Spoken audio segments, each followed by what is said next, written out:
Hello friends, in this tutorial we will see how to separate presentation logic and the code.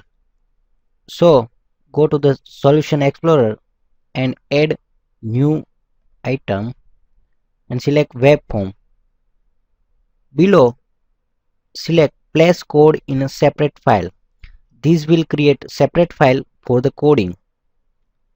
Change the name of the page separate example and click on add. Now go to Solution Explorer.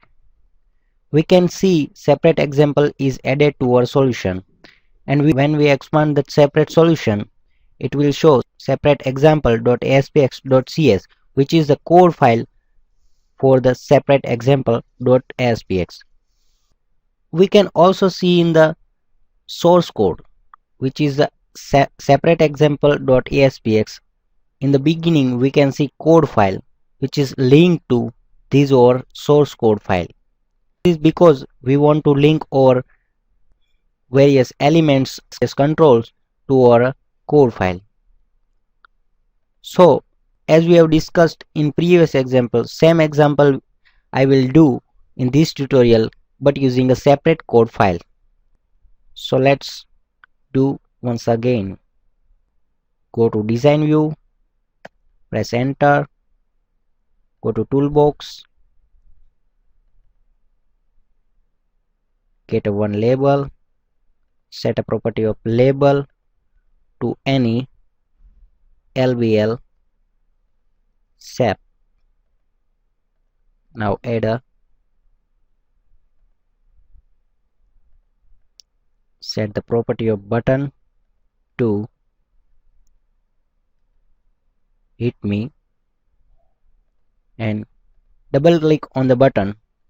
We can see the separate code file is generated, the event button1 underscore click.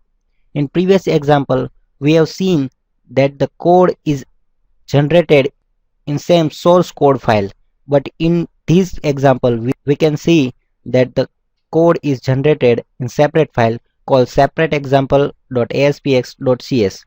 Now we will change the property of label lblsep.text is equal to anything we want to print.